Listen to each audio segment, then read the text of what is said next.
Welcome to the Steelers Realm Podcast.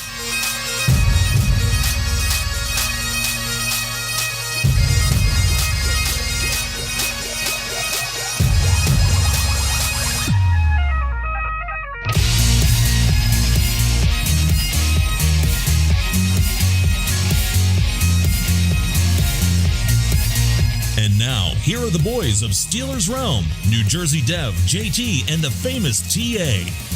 Hey, Steeler Nation, welcome to another edition of Steelers Realm Podcast. I'm one of your hosts, JT, joined by, on my left, way out there in the Rocky Mountains, it's the famous TA. What's going on, buddy? Hey, not much, JT, man. Just enjoying another week after the victory, looking at breaking this down. And most importantly, I am excited about our tonight's guest and learn a little bit about reptiles. Yeah, definitely hard to hold back the excitement there.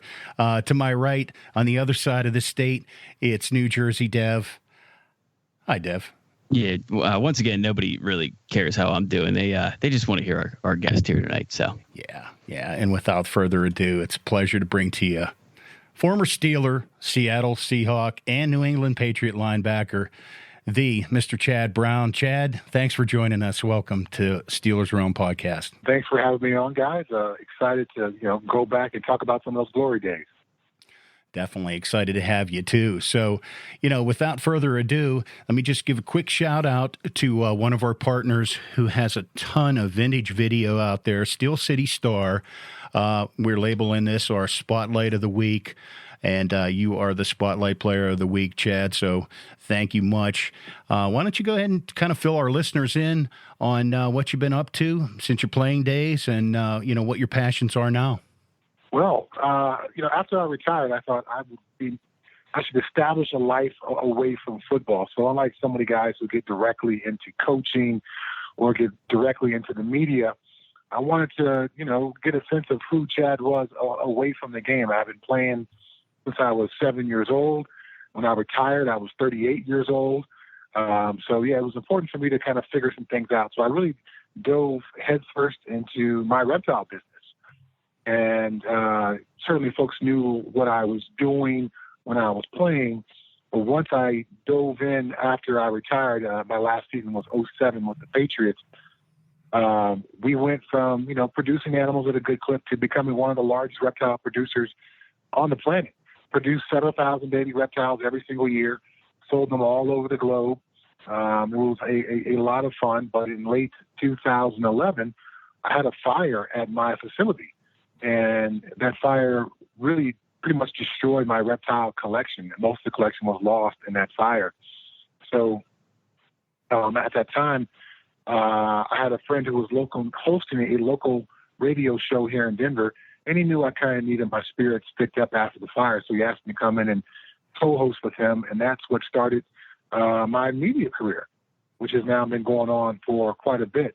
And so since that first time on the radio, I've gone to 2 NFL broadcast boot camps, which are excellent opportunities. You get to kind of play broadcaster with the folks you see on Saturday and Sunday television doing college and professional football. Nice. So that's been a lot of fun. I call games for the Pac-12 network. It's good news the Pac-12 has decided to come back this season, so I'm looking forward to that. Indeed. I call college games and pro games with Compass Media. And I do a lot of local stuff here with the Denver Broncos. And then in addition to that, my main job is my shipping company. So I transitioned away from breeding the animals to shipping the animals. So I have a shipping company called All Pro Shipping. And we do business as ship your reptiles, ship your aquatics, ship your invertebrates, and soon to be ship your flora for plant folks. So I'm kind of covering all the spectrum of living things that you can ship through FedEx. And it's a fun business, and I have a great company and staff that helps me out a lot. Fantastic. That's awesome. That's awesome. So, Chad, since you've touched on your passion and love for exotic animals and reptiles, I do have to ask this question. Have you seen Tiger King? Of course I've seen Tiger King. It's keeping a boa or a python is a little bit different than keeping a tiger. if you're in the animal world and at some point your paths cross with people who are involved in other segments of the animal world. So I've met a lot of the people who were in Tiger King at just, various animal events. Those tiger folks, they're, as you saw in Tiger King, they're way out people. Not just the fact they keep tigers, but personalities and preferences and who they are as people is way different. Reptile people can be a bit strange, but there's also a bunch of really, well-adjusted, normal people in the reptile space too. So Chad, so I got to ask then. I mean, playing football since 7. I mean, were we on the gridiron at a young age? Was coming in for the quarterback for a sack and happened to see the gardener snake running across the field and is like, ho, ho, ho, ho, don't step on it? When did our love for reptiles come into play? Well, I grew up in Southern California, kind of on the foothills of some mountains. So it was prime reptile habitat. So in my backyard, I could catch frogs, I could catch snakes, I certainly could catch lizards.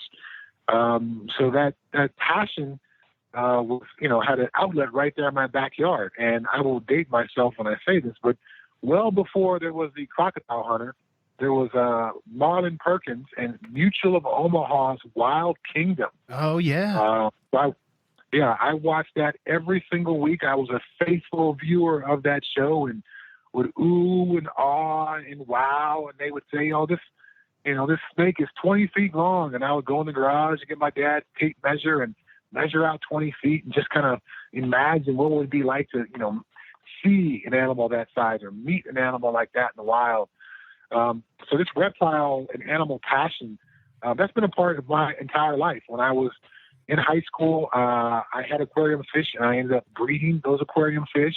As a kid, I ended up breeding like small finches, little pet birds. Oh, yeah. So I've been an animal person my entire life. And even today at 50 years old, besides the normal things like my 2 dogs, I still have a few snakes in my office that I keep to test cages that I'm currently breeding. And I've got a couple species of lizards that I work with as well. The reptile, part that's, passion in my soul has never left despite that tragic fire. Nice. So what you're saying is a country boy can survive even out in California? Well, I think he was born there. What was that? I'm sorry. I said you grew up there, right? In Southern California? Yeah.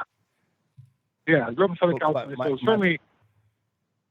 My point is to all the fans out there, there are country boys all over the place. And as a young boy, that's where you get that one with nature just to enjoy. So I appreciate you sharing that story with us. Right on. Well, let me just say, certainly, Southern California is a big city, and where I grew up was a city. But having those foothills, and me and my friends certainly enjoyed a little bit of country living in the middle of, Southern California, in the middle of LA. Yeah.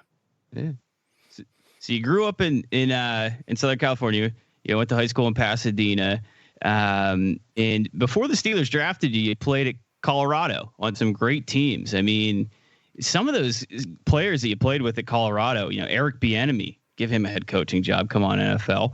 Dion Figures, Steeler. Joel Steed, Steelers. Mm-hmm. Cordell Stewart, Steelers. You had your Rashad Shalom, who won the Heisman Trophy. I mean, I could go on and on and on there. But your redshirt sophomore year, I have to ask this, Chad. You guys beat Notre Dame in the Orange Bowl, which was the rematch of the year before, and you won the national title that you shared with Georgia Tech that year, and arguably one of the weirdest seasons in college football history, 1990. But here's my question. Was that actually a block in the back penalty on Rocket Ismail's punt return there at the end of the game? You can tell us now. Yeah. No doubt about that. That was an absolute clip. I think, it was certainly called during the game. If it had been 10 years before, it would have been a clip. If it had been 10 years later, it still would have been a clip. It was, on special teams, we see penalties so often on special teams, and so often it's a block in the back. Oh, yeah. That's exactly what that was. Now, what most people don't know about that particular play is of everybody on the Buffalo's punt coverage team, I was the one guy who actually hit the Rocket on that play. But I had some shoulder issues the whole second half of that season, and I actually had surgery a couple of days after that game. But I hit him, and I was unable to use my left arm and wrap him up like I really wanted to. He hopped out of my arm tackle and was off to the races. So luckily, there was that clip called. Otherwise, my time as a Colorado Buffalo probably would be remembered as a guy who could have saved the national championship, and not the guy who got bailed out by a clip call. Yeah, because the year before they beat you, arguably the year before the team was better. The 1990 team, what you guys tied Tennessee, lost at Illinois. You needed a fifth down to beat Missouri, right? Correct. That 89 team was a better team, but we weren't tested. We went through the regular season undefeated and never were really tested and tried. Obviously, that next year to start the season 1-1-1, and to fight our way back into the national championship picture, we were completely tested. We were a much more physically mature team, definitely more mentally mature, and we were ready at that point for whatever Notre Dame was going to bring us in that national championship game. Yeah, I don't even know why you punt that ball if I'm Bill McCartney, but it's just me. That's a cool story. No, you got a strong point there. That's a fair point. So now, Chad, I got to ask. All right, so we've been to a national title. We get drafted with the Pittsburgh Steelers. Were you excited, first of all, knowing their Super Bowl run history and the possibility of bringing another ring to the city? I don't think I fully understood, and this is going to, probably sound crazy to guys who, grew up in the area. I don't think I fully understood the depth of the history of the Steelers. I got to be honest. Growing up, I was a Dallas Cowboy fan. When I got my Sears football helmet and shoulder pads that every kid got in that era, I got the Dallas Cowboys. My best friend, Joe Bryant, he got the Pittsburgh Steelers. And we always would argue about who was better and who was that. And, at that point, I don't think I had enough football savvy to know who actually was better. I just knew that the Cowboys were America's team. All right. So I suppose I fell for that and didn't really understand the Steelers' history and what a proud franchise and what a proud tradition I was stepping into when I was drafted to the Pittsburgh Steelers. Now, the Rooney family does a good job of educating you and coaching you up as a new Steeler, and it wasn't very long before I fully understood what a special opportunity I had being a Pittsburgh Steeler. That's great stuff. So then when we made the run for Super Bowl 30, of course, we started out 3-4. We dropped 2 straight to Jacksonville, beat bad by Cincinnati. I mean, I can imagine that the locker room itself wasn't where it needed to be, but yet we were able to reel off 8 in a row. We continued a momentum. We went clear to the Super Bowl, and this is a sticking point for me being a lifelong Steeler fan. Did anybody decide to jack up Neil O'Donnell in the locker room after that game? Well, the first part of it is you'll see this pretty much every year in the NFL. Either the team that wins the Super Bowl or the team that loses the Super Bowl, or maybe the team that loses in the championship game. They have a little bit of a hangover the next year because they want to just fast forward through the regular season and get back to where they were. So the season before, we lost to San Diego in the championship game there at Three River Stadium. So going into the next season, we knew we were good. We knew we were good enough to be back in either the championship game or the Super Bowl. And we just wanted to hurry up and get to the season and fast forward through it. But every team who tries that has to learn the tough lesson of you got to earn your way back there. The NFL doesn't just give it to you. You have to earn your way back. So to start the season 3-4 and to get whooped up by Cincinnati, we literally came in that next week, and that's when Bill Cowher said, brand new season. We don't even talk about those first 7 games. Those games are off the list. They are not part of the discussion. We are going to try to go 1-0 with our next game. That's what we're going to do. We're literally going to treat this like a brand new season.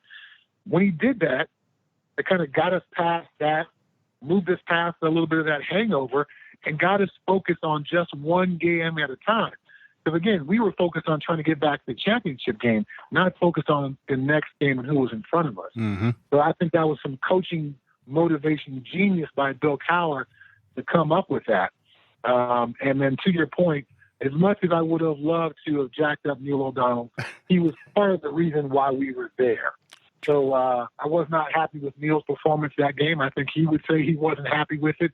But at the same time, he was a big piece of why we were there in that moment. But it was about as sad of a locker room as I had ever been around. You know, when you walk into the locker room and Kevin Greene is on the ground crying, you know, and you consider him one of the baddest dudes on the planet, that just kind of goes to show you, you know, how emotional that loss was. When you go to the Super Bowl, you only have thoughts of winning it. So to go to the Super Bowl and lose it is absolutely crushing. Wow, that's great insight, Chad. And you're absolutely right, because as I sit and I look at that season and knowing that it was Super Bowl 30, and, you know, us Yinzers, you know, we kind of have our little superstitions, and, you know, 30 was like a magic number. You know, it's like we're starting a new decade of Super Bowls. We have to do it. We're going up against the Dallas Cowboys. You know, we've got a great quarterback who had at the time was known as the quarterback who had thrown the least interceptions in the game. And then when he threw 3 of them, and 2 of them to a wide open Larry Brown, who, nothing against Larry, he went on to be MVP. He got his 15 minutes of fame, but it was heart wrenching for us Steeler fans. But with all of that being said, I mean, knowing that you got to make the national title, you got to make that Super Bowl run.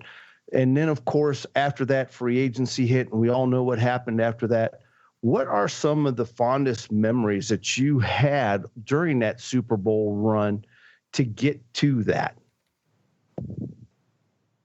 Man, you know, just the connection between the Steelers, the team, and the city is something that I don't think any other city in the NFL has. I don't think in other cities kids grow up wearing, you know, Steeler diapers and sleeping on Steeler sheets. And, you know, when they're sitting in the high chair, they're wearing a Steeler bib. And when I came back to Pittsburgh for year 14, I lived downtown in the theater district. So I did a lot of walking around downtown. And no matter what the day was, it could be Wednesday, it could be Friday. It didn't just have to be game day. Half the people you see in downtown Pittsburgh are wearing something Steelers. And if it's a woman, if she's not wearing something Steelers, if it starts raining, she pulls out her Steelers umbrella. There's no other city in the NFL that has that kind of relationship with the team. And that's probably, you know, the biggest memory, because I went on to play for other places that, you know, were successful, you know, great franchises, but just didn't have that same kind of connection. But if you want to talk about some other memories, I mean, picture sharing a room with Marvin Lewis is your linebacker coach. Greg Lloyd and Kevin Greene are playing outside linebacker. Oh, boy. And me and Lamont Kirkland are playing inside linebacker. So not only is there Rod Woodson in the defensive meeting room, you know, going to be a Hall of Famer, not only am I going against Dermontti Dawson in practice, going to be a Hall of Famer, but I'm playing with 3 of the baddest linebackers to ever strap it up and play football. So my entire time as a Steeler, I look back at very fondly. And even that Super Bowl loss, as much as that stings, I'm still proud of what we were able to accomplish that year. Yeah. So, Chad, I know that you broke the Steelers record for sacks in a game, right? With 4.5. What was that, 1996? You know, I think Joe Greene has the record at 5. So somehow I thought I walked away from that game with at least 5 or perhaps 5.5. And somehow that number got taken away from me. So me and Joe Greene has the official record, but yes, I'm in second place, I believe. Nice. So Chad knows his stuff there with, before the sack record, or before sacks were actually counted as a sack or a stat. I'm sorry. So yeah, Mean Joe Greene does have the record, but he did technically break Edmund Nelson's and Gerald Williams' record for sacks. So that's cool. That probably had to be a great memory, right? Yeah, and I suppose the what was different about that game is my daughter was born August 2nd that year. So when the team actually went to Japan during the preseason, I got to stay behind because I didn't want to miss the birth of my daughter. And that game against Cincinnati, where I had the 4.5 sacks and whatever it was, 10 tackles and an interception, that was my daughter's first game.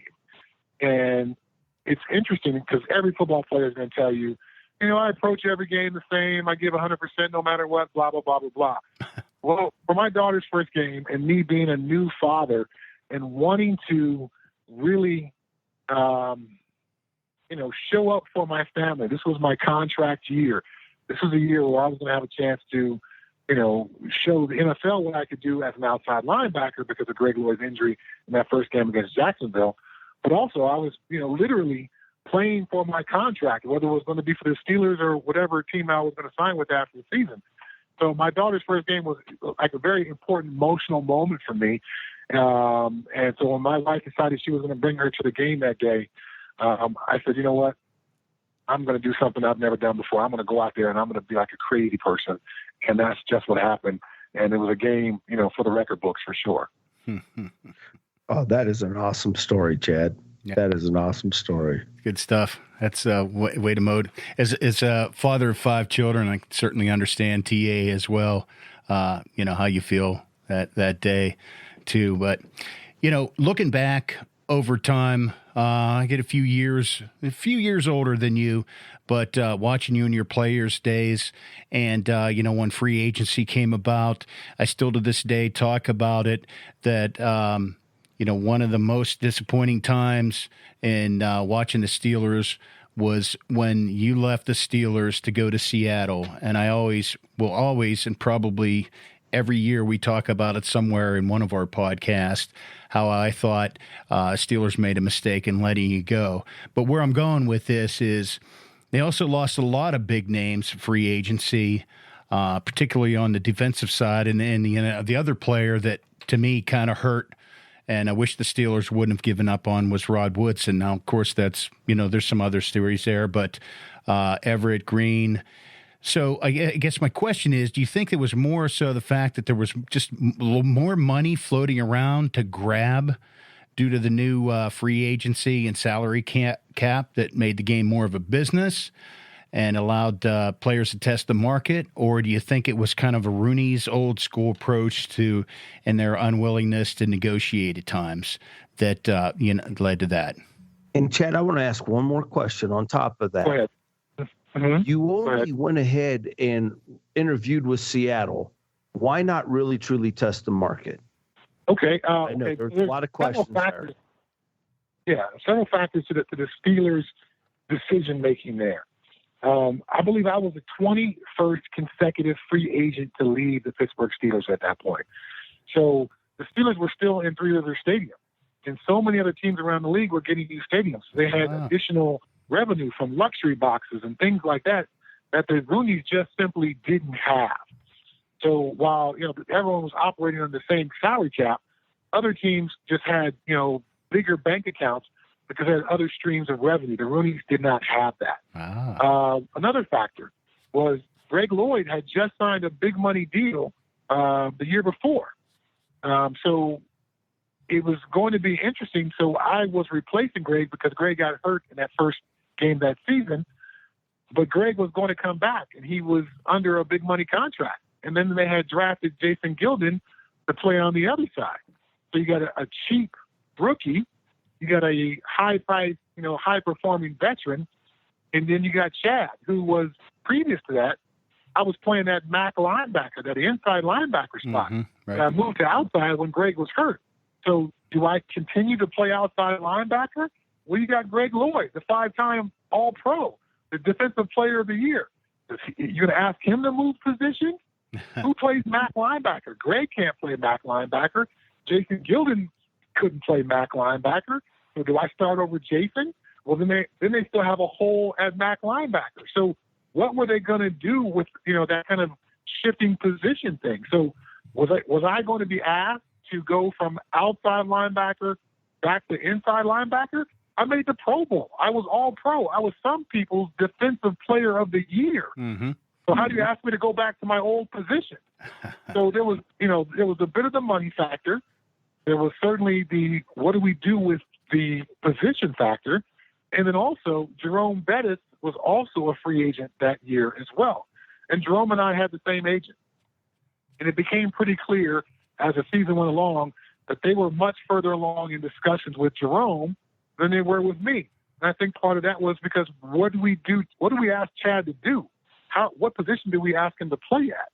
Whereas it was very clear what Jerome was going to do. So there was a couple of different factors there. And in the end, the offer from the Steelers was shorter than the offer from Seattle Seahawks, but the total Steelers offer was less than the signing bonus from the Seahawks. Oh, wow. So from a pure dollars and cents standpoint, while we talk about football players and their legacy and all that, it's also a job. And you play football to earn that money so you can take care of your family. And I, made the tough decision to go with the Seahawks. I totally, completely, in my heart of hearts, wanted to remain a Pittsburgh Steeler. I knew how special that franchise was. I knew what it meant to be a Steeler linebacker. Every single year, Steeler linebackers make the Pro Bowl. That's just how it works. Yeah. If you make a lot of Pro Bowls, guess what happens? You probably make the Hall of Fame. So I knew by chasing that money what I was potentially costing myself in, legacy and accolades down the road. And then the other question about was why didn't I visit other teams?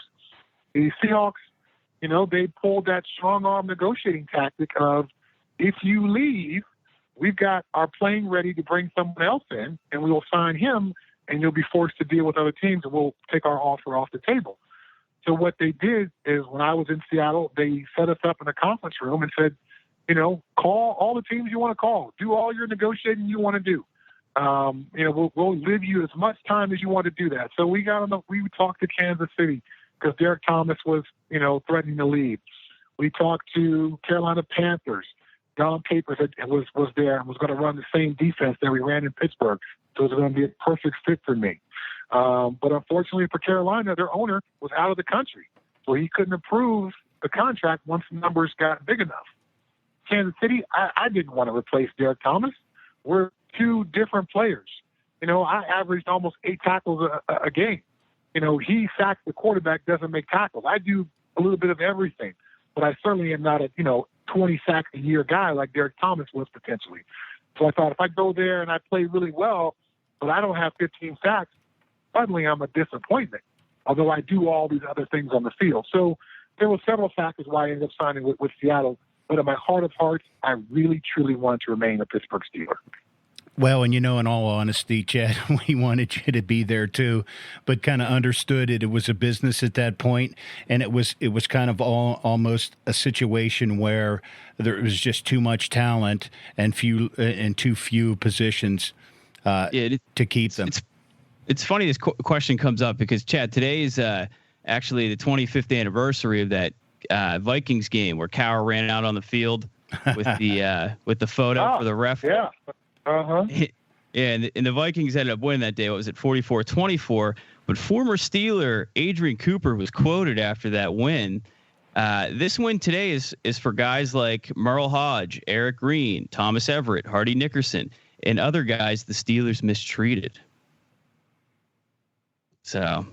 Yeah. I mean, that's mistreated just because they didn't sign you to a contract. Were you mistreated? I thought the Rooney family was some of the best ownership in all my experiences in the NFL. So I never felt mistreated. I certainly would have loved to have, signed a contract with them. But as I laid out previously, there was plenty of reasons why that could not be the case. Yeah, no, for sure. And I completely agree. I just thought it a coincidence, so to speak, that today was actually the anniversary of that game, and he said that. But, back to Cowher here. You've played under some great all-time NFL head coaches, as well as one of the greatest college coaches in Bill McCartney. But you've played under Bill Cowher, Bill Belichick, Mike Holmgren, and hey, let's not forget about Dennis Erickson. That guy will take a job anywhere. I think he's coaching Southwestern Alaska State right now. But out of those 3.5 NFL great head coaches, who is number one in your mind? Man, it's hard to argue with Belichick's track record of success. But from all those guys, I've done a bit of coaching. On the youth level, I've done a number of internships in the NFL.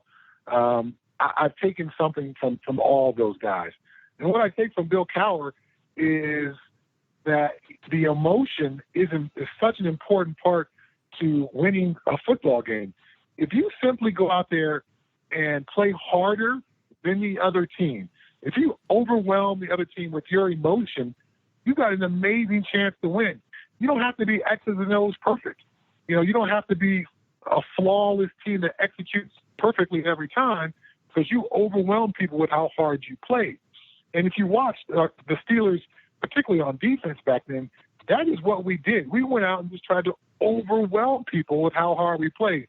And there's that great NFL Films clip of Cowher. I believe he's about to break down the kickoff coverage unit. And he says, let's go out there and hit him in the mouth first. And that spoke to me. We're not holding back. We're not dipping our toe in the water.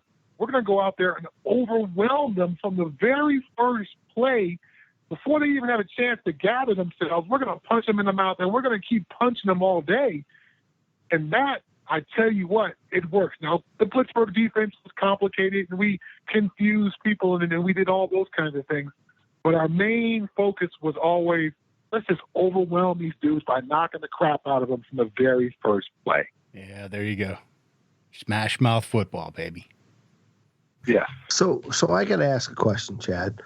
I know you've done 4 internships for the NFL when it comes to for coaching, and I know that's kind of your passion. I mean, you even went back home and you started the Pop Warner League, and you haven't quite got that break yet. I know we're talking with Mike Mularkey last week. He was telling us how he had a job with IBM, and it wasn't until Tampa called him and gave him that big break. Just for the average Steeler fan, what is the NFL coaching internship like, and how many times can you go ahead and participate in it? And at the end of the day, what are you hoping that you can achieve just to get onto a team? Because like Mike said, he took a quality control job that he didn't want. Are you willing to do that as well to follow your dreams and passion?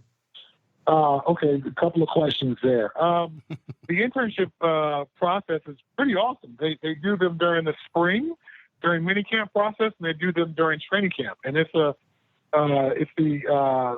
Bill Walsh, diversity internship is what it's called. So trying to get, minority players or college coaches the opportunity to see what the NFL coaching is like.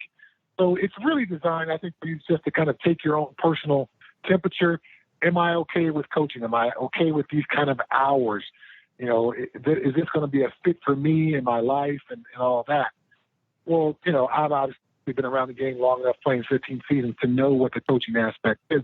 So I went in pretty comfortable with that part of it, but really trying to, assess what, kind of coach I am. One of the things that Pete Carroll told me when I left that very first internship with the Seattle Seahawks was, you need to figure out who you are as a coach. What's important to you? What's going to be your thing? If you're spending time around Pete or you watch him in the media, his thing is energy. Always energy and passion and belief. Energy, passion, belief. Yep. And that's the backbone of his coaching style. His team plays with that. That informs almost everything he does in that Seahawks facility. So, that's part of this internship process is learning who you are as a coach. Would I love to be a coach? Absolutely. But I think this internship process has been vitally important for me to figure out what the question that Pete Carroll asked me, who am I as a coach? and then, well, what's my style going to be, and gaining comfort in all those things that a coach has to do. My third internship was with the Tennessee Titans, and Coach Malarkey was the head coach. There you go. Dick LeBeau was the, defensive coordinator, and I worked with Lou Spanos, former Steeler linebacker coach. Now, my fourth internship was with the New York Jets, and I got a chance to work with Kevin Greene. Nice. And Kevin was coaching the outside linebackers for the Jets, and Kevin's father fell ill. So Kevin went home to be with his dad. So I took that outside linebacker group by myself for about 8 or 9 days. So I actually went from being an intern coach to being the coach. I wore the headset on the sideline. I communicated with the defensive coordinator up in the booth. I prepared the team, my group, for the game and all the game notes and all that. I broke down the film. I graded the film. I communicated with the general manager about the personnel and all that stuff. So it was a very awesome experience. And so if I hadn't been through all those steps of learning from Dick LeBeau and working with Kevin Greene and trying to figure out my style based on the question from Pete Carroll, I don't think if I were to be given a NFL coaching opportunity, I certainly would not be as prepared as I am now to take that. So with that said, are you ready to take the next step? And has there been any offers out there to bring you on full time? Well, yes, I am ready to take the next step. My kids are out of the house.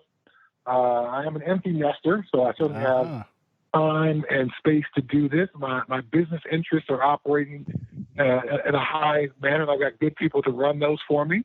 So while I can still do this, I'm 50 years old.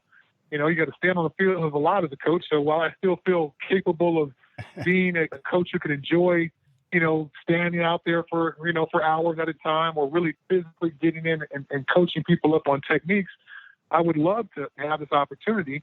And it gets to what you talked about a little bit earlier was, Mike Malarkey came in as a quality control coach. So some people have offered me, or said, would you be okay taking that? And I say, yeah, I would. And then they come back and they go later, you know what? We don't think that's really a good fit for you. We see you more, kind of being an assistant coach rather than quality control. And we don't have any of those slots open. It's like, well, I'm fine to do quality control. And this is how you learn to, draw up the plays and break down the film and all that. So somehow the offer of quality control is below me, so no one will hire me to do that job. So it's a little bit of that. And there's a certain anti-successful player bias in NFL coaching. They generally don't think that most successful players are willing to put in the work and put in the time to become a successful coach. Hopefully over the course of doing 4 internships, I've dispelled that. But whenever I get frustrated with this process, I remember Kevin Greene had to do 5 internships before he got his first job. Yeah. That bias, you know what? I'm just going to go out and say it. That bias that you just mentioned, that's a bunch of malarkey. That's Dev's new favorite I'm calling word. it right now as well. Eric Bieniemy is going to get hired by the New York Jets. And Chad, I think you're going to be on that staff next year. Oh. Well, I've talked to Eric a number of times, so if that were to happen, I wouldn't be surprised. There you go. A little premonition there, Dev. All right. Hey, Chad, I know you're kind of pressed for time, and we don't want to keep you beyond. I know you've got another engagement coming up. Do you have time for one more quick question? Yeah, one more question. Okay. All right. One of our guests in the past was Mike Webster's son, Garrett, who we became friends with and really were touched by his story, and, of course, Mike's story, too. But we see that you're a player advisor with the Football Players Health Study at Harvard. And, my question is, what made you get involved with that? And did they reach out to you? Or can you just kind of tell Steeler fans and our listeners in general a little bit more about it? The Players Association reached out to me about, what was trying to be put together with Harvard and the NFL and the Players Association, and I expressed interest immediately. When you play as long as I have, you've seen so many guys come and go over the years, and you recognize that, while that injury has taken you out of the game, you don't want the injury to take you out of life. Right. And there was no organization that was trying to do a kind of a holistic approach like this Harvard football players' health study is. They're really trying to look at the entire player head to toe. There's a number of concussion studies and things like that, but there's been nothing that's looked at the player holistically. And, now here in 2020, when this whole thing started back in, I think, 2016, the concept of big data, gathering all this data and letting the data tell us what's going on was just beginning to be a thing. So they were going to use big data to gather information. So at this point, this is the largest study ever done on former players, and they've gathered so much information. And some of this information, kind of goes counter to what you think. So let's say a guy goes to the doctor and he's complaining about, foggy vision or, not being very mentally clear, maybe possibly like a CTE kind of thing. What the Harvard Health Study has shown, if you start backing things up, you can kind of see what the origin was, and it's not necessarily what you think it may be. Let's say a guy blew his knee out when he was a player in college. Right. But he manages to make it to the NFL, and he has a 4 or 5 year career, but the knee is always an issue, and that's what forces him to retire because he never can be fully up to speed. Well, after he retires from the NFL, that knee still bothers him, so he doesn't work out as much. So now what's happening is he started to gain weight. So now working out is even more difficult. Well, what happens when men gain weight? A lot of times they get sleep apnea. Now we don't sleep as well. We don't recover as well. So if you have that for 4 or 5 years in a row, now suddenly you're not thinking as clearly. So you're thinking you got CTE because you played football, but this thing goes all the way back to that knee injury that you had in college. The Harvard Health Study is really beginning to kind of pull on these threads of information and really go back to the source on it all. So while the concussion and CTE thing is certainly critically important, I think to begin to look at the whole player and not just, throw out the diagnosis because CTE cannot be diagnosed until someone has passed, really look at all this information, right. Gather information that the player can use while they're still alive, while they're still living, on how to improve their life. Very well put. Especially on a day like today, 18 years, after the great Mike Webster passed. And Chad, are you continuing to be on this program, this study, the committee at this present time and moment? And do you think the NFL's handling this properly? Yes, the study is ongoing. I mean, this is going to be maybe even a 20-year project, gathering all this information and compiling it, and also tying it with new information from the medical science side. I don't think this study has any thoughts or plans on shutting down anytime soon. And again, I think it's critically important. In the end, who makes the decision who gets to play football? It's not the dads of America.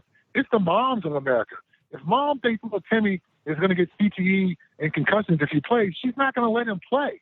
So if we can make the game safer with rules and equipment on the field, and then we can make post-football safer by understanding what happened to you when you were playing and how to treat that better now that you're out of the game with things like this Harvard Health Study, then the future of football itself is in a better position. That's true. That's very true. It's the moms making the decision, that's for sure. So, Chad. Because a lot of moms are pushing your kids now towards soccer because they feel that it's not as physical, but yet there's still studies out there that showing a soccer ball to the head is just as bad as lining up against the guy in front of you to play football. Yeah, we could be here all night debating that. But, Chad, we don't want to keep you too long, so one last thought that you could share with Steeler Nation, or what would you like to share with Steeler Nation before we wrap up? Understand that they are part of something truly special. There are 31 other teams in the NFL, and none of them are as unique as that situation with the Steelers is. It's a wonderful place to play football. It's an honor to be a part of that from a football player perspective. And so much of that really goes back to the support of the city and the fans in there. And no matter where the Steelers play anywhere in the NFL, every time I've been on the Steeler team and we show up at a hotel lobby, whether it's in Seattle or Houston or Miami or anywhere else in the country, it's always packed with Steeler fans. They are awesome. Steeler Nation, baby. That's it. Yeah, Steeler Nation. And you're awesome too, Chad. Yeah, thank you so much for your time, Chad. Thanks, guys. I appreciate it. Thanks for joining us, man. And I guarantee you, our Steeler fans out there and our listeners will appreciate your insight, man. Hopefully, sometime in the future, we'd love to have you back on again. The invitation's always open to join us.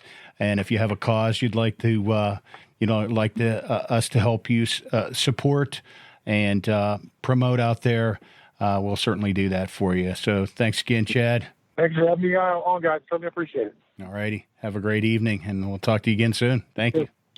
All right. Bye-bye. Thanks, Chad. Thanks, Chad. Have a good one. Oh, no problem. All right. Have a good night, guys. Bye-bye. There you go. Steeler Nation, Chad Brown joining us for a little insight. Incredible stuff. Incredible stuff. And Steeler Nations, I'm going to let you know right now, I didn't want to let the man go. No, I know. But we have to break down the Texans. So without further ado, let's just get right into it, Dev, because we could reminisce about that conversation all night long.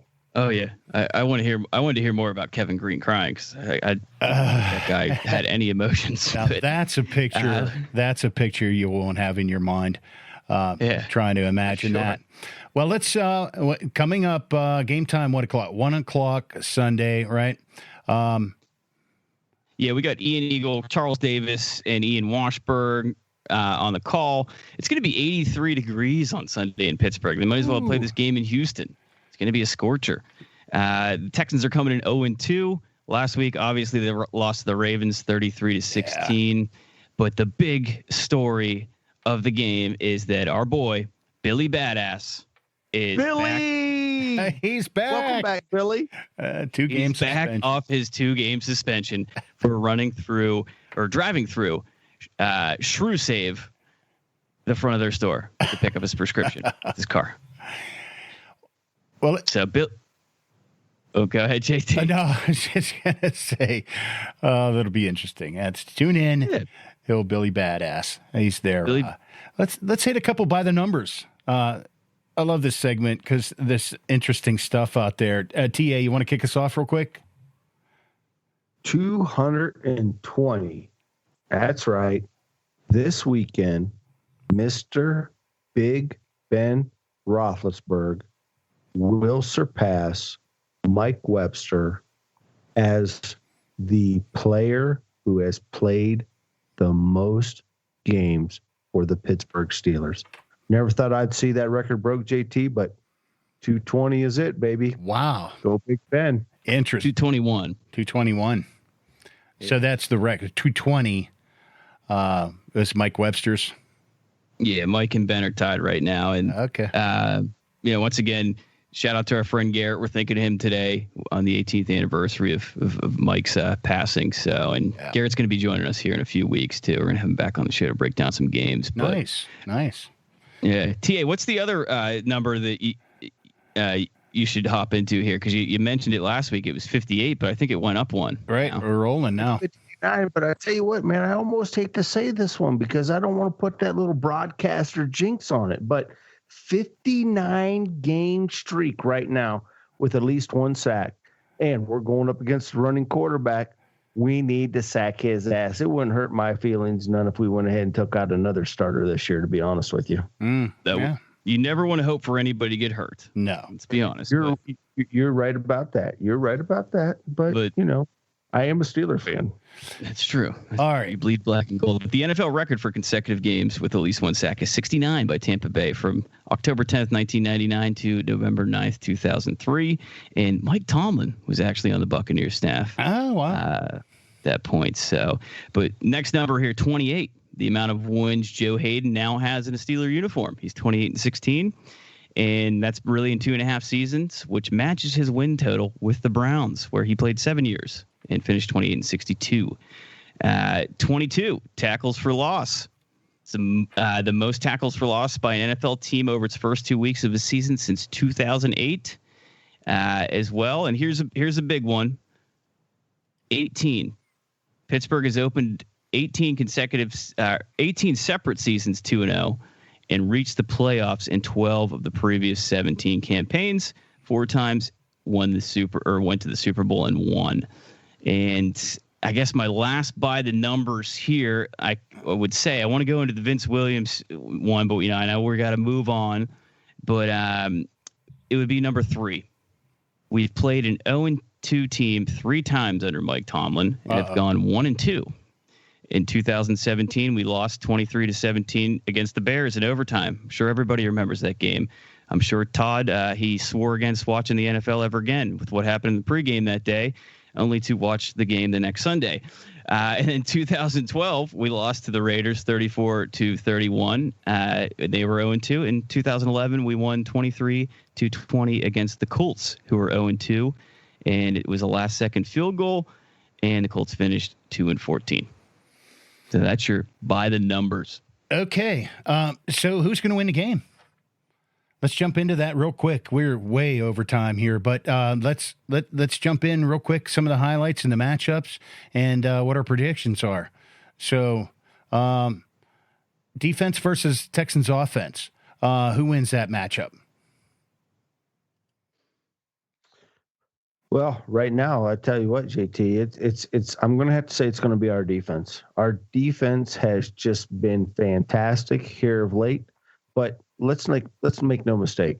We are going up against a talented Texans team. They may be 0-2, no doubt, but they are much better than the Giants and the Broncos that we previously faced. And we have a running cornerback. It's going to be up to Bud and TJ to contain all game long. Yeah, it's going to be tough for sure. I'd see the Steelers defense winning this one, but the matchup to watch, or real quickly, is Darren Fells, the tight end, versus Devin Bush. Obviously, I was going to ask about that. Yep. Yeah, and then you got Bud and TJ going up against Larmy Tunsil. He was the guy that before the draft was smoking the bong and hurt his draft status. But he's going. Yeah. He got traded to the Texans, but him and Titus Howard. So the Texans, this is one to watch. They lead the NFL with the most quarterback pressures allowed through the first 2 weeks with 57. And the Giants are in second with 56. The Broncos are in fourth with 46. So can we continue to keep that streak going? Last key matchup would be Will Fuller versus Joe Hayden. Hopefully Joe shows up. Hey, Joe's been there, and Will is just not the name we once knew. So I'm not even worried about that. I think our secondary will come in where they need to. We just can't give up another 250 plus yards passing. No. And you know what? I listening to Ed Bouchette talk this week kind of mirrored what I had to say with the defense, although TA and I didn't quite agree on our assessment of it. But, I want to see a better game out of Joe Hayden and our backfield in general overall. I think Devin Bush, that matchup against Darren Fells is something to watch out for, too.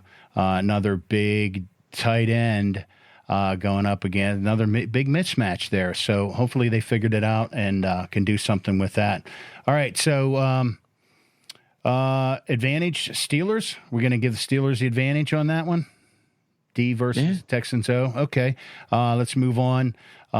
Steelers offense versus Texans D. Obviously, J.J. Watt. This is going to be a game of the Watt brothers. All right, interesting stat with that. Was that in? What's your stat there, TA? Inside the number stat there, TA? Oh, well, let's look at it this way. I mean, JT or JJ, sorry, JT, JJ has had 2 sacks last week against Lamar Jackson. No, what's your stat about the brothers? Oh, about the brothers. Oh, well, you didn't say that, man. So we said. The Pittsburgh Steelers will now be part of history, not once, not twice, but 3 times.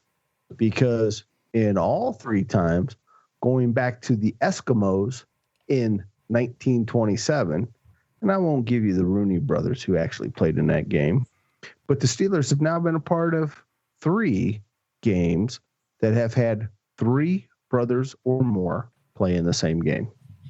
Huh. There you go. Yeah, and 2 of them have happened in the past 2 years, and they haven't happened since 1927. So it's a good stat, TA. That's a cool stat.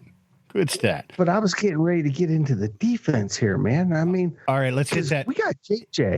Hit that real quick because we're running out of time. JJ's going up against Chucks, and we're not quite sure if it's going to see Dotson or if we're going to see DeCastro.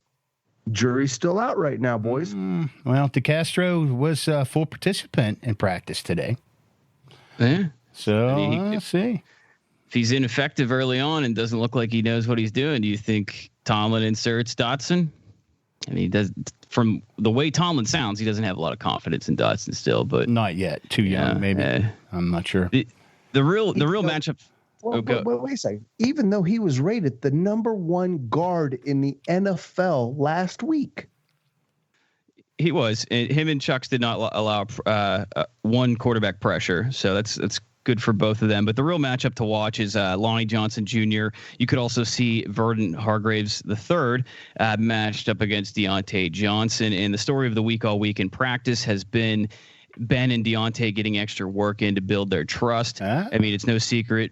Ben's targeted Deontay 23 times in the first 2 weeks, which is, obviously leads the Steelers and is second in the NFL. And Deontay only has 14 catches. I mean, you compare that to Chase Claypool, 5 catches on 5 targets. Juju, 13 catches on 14 targets. So you really saw the lack of trust and timing last week when Deontay broke off his route and the Broncos picked off Ben. Right. So right.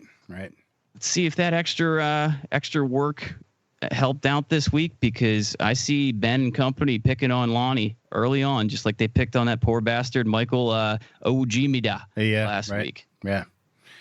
To some great success too, by the way, too. Okay. Wrapping that up. Texas D versus Steelers offense. Advantage Steelers. Yeah. You got to watch out for Zach Cunningham, their linebacker, but advantage us there. I'm more confident in the offense against this defense than I am in our defense matched up against their offense. Okay, little sidebar here, guys. Big topic of discussion this week, speaking of Watt brothers, was utilization of Derek Watt. And, some will say that why did they spend so much money on Derek Watt in a position that they really aren't going to utilize much when you think about it. And so I guess, are we going to see more of Derek Watt in the fullback position, or is he just a really high-priced special teams guys that the Steelers picked up? And here's the other part of that rumor too, is that they just picked him up to hope that TJ will take a hometown discount when it's time to sign again next year. So, all right, well, see how that plays. Let's clear this up first and foremost. The fullback is not utilized in the NFL in today's age. And when you bring a fullback in, you are automatically advertising, I am planning on running the ball. That is not today's NFL. But, however, the Kansas City Chiefs and the Baltimore Ravens had much success running against this Houston defense. And if we are going to take a little bit out of their playbooks, I sure in the hell hope that Derek is out there blocking away for whoever we throw behind him.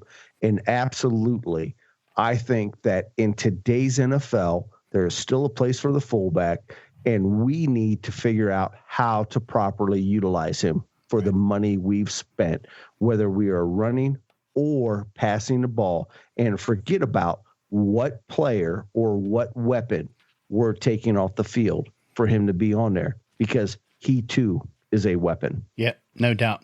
Hey, speaking of Watt brothers, but my man TJ, AFC Defensive Player of the Week. So congrats. Was that the fans vote, JT, or is this actually real news this time? The real deal. which was the fans' vote anyhow. So I will still I'll fight you for that any day of the week. Hey, anyhow, a couple other little tidbits, guys. I know we kind of ran over with Chad, but who wouldn't have kept him on talking anyhow? Also want to give a shout out to Friday night. Coming up tomorrow night, the Steelers will announce their newest Hall of Honor members, hosted by Stan Did I make Savran. it, JT? Did I make it? Well, you'll have to tune in tomorrow night to it'll be on Steelers Nation Radio on the Steelers app or right on Steelers.com, hosted on there. Special guest Art Rooney Jr. So tune in to see if TA makes the Hall of Honor this year, hosted by Stan Savran. And then one final note, Dev, we missed the shot, but Chase Claypool continues to grow in popularity in Canada. And I don't know if you guys saw this or not, but they had a poll on Twitter that his new nickname, Mapletron, which kind of spun off of him being the first over 230-pounder since Calvin Johnson to run a sub 4.45 40-yard dash. So, and if you're looking for some Mapletron swag, you can find that at teamclaypool.com. So there you go. Some interesting little No free ads. No free ads. But you're right, JT. J.K. Dobbins wasn't catching that 84-yard touchdown pass from Ben Roethlisberger the other day, so we were all wrong. Todd, we were all wrong. I'm happy with that pick now. We still need a running back. But anyhow, that's another topic. So anyhow, guys, before we wrap up, want to mention, make sure to go out to our website, SteelersRealm.com. There you'll find a link. Lawrence Taylor pointing to where to click for you to get your Diamond CBD products, thousands of products out there, I believe, or maybe even more of that, high-quality CBD products, oils, gummies, you name it, they have it out there. And also, speaking of shopping. Gee, I got a question to ask you. Yeah. Can Instacart deliver me my CDB? Well, no. No, they won't. Damn it. They no, but Diamond CBD certainly will deliver it right to your door. But, if you wanted to add some other, especially for me in the next 2 weeks, I'm going to be in isolation because we had some exposure. So I'm going to be taking extreme advantage of Instacart. Just sign up for an account. It's real easy. Go to SteelersRealm.com again. Click on the link for Instacart. Sign up for a new account. Help support your favorite Steelers podcast, us, the Steelers Realm. And they'll do your shopping for you and bring it right to you. Oh, wow. Yeah, don't go to the stores, JT. No mask needed. But I guess before we wrap up, if anybody wants my picks, I went 2-1 last week. I'm 3-3 on the year so far. Take the 49ers at -4 at the Giants. They've been out here in New Jersey all week. They played the Jets last week, beat the shit out of them. Take them. Take the Rams at +2.5 at the Bills, and take the Packers at +3 at the Saints. Steelers line is up to 4, which means Vegas likes the Steelers. Opened at 3.5. It's up to 4 now. Wow. And the real question here, I wanted to ask you guys, James Conner, over under rushing yards, 68.5. Ooh. Over. Go under. I'm going over. You going over? Okay. Going over. Life's too short. Bet the over. 68.5. All right. Over, All right. under. So what's the final score then, boys? Over under is 45 for the game. So JT, what do you think? 45. Taking the Steelers. I'm going to take the Steelers. Let's go. 28-24. Now, JT, I wasn't able to do math as quick as you were, so I'm taking off my shoes right now so I can count them points up. And I'm going to have to go ahead, and I'm going to take the Steelers as well, too. So I took and even though there's a part of me that thinks that we're going to break that 30 mark this week, I'm still thinking this is going to be a nail biter.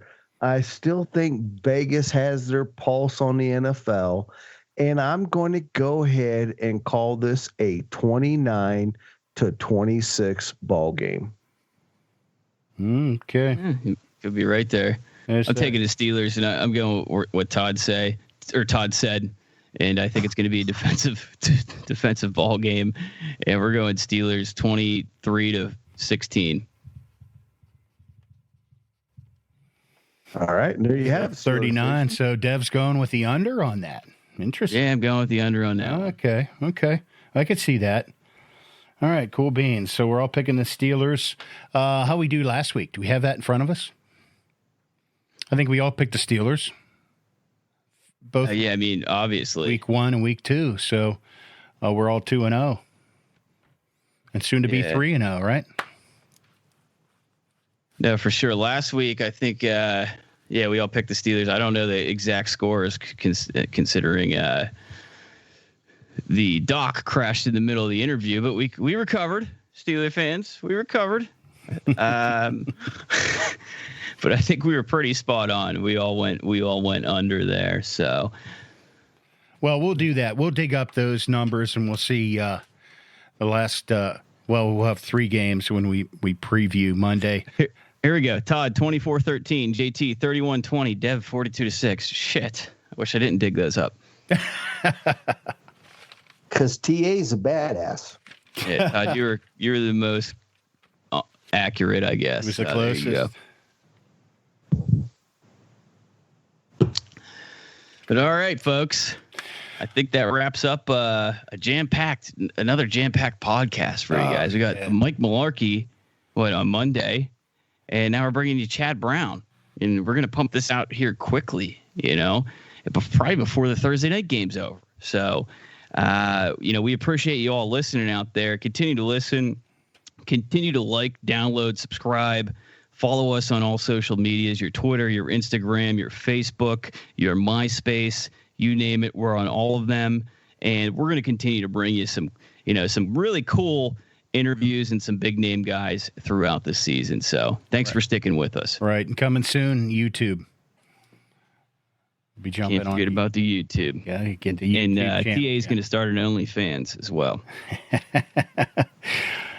Well, man, hey, good to hang with you, talking what we love to talk about, and that's Steelers right here on Steelers Realm, the best Steelers podcast on the web.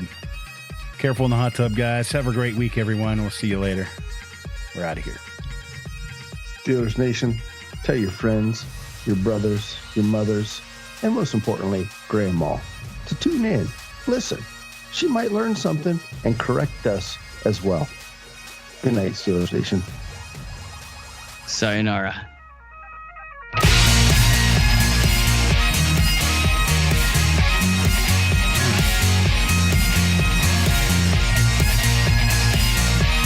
Check back next week into the Steelers Realm podcast.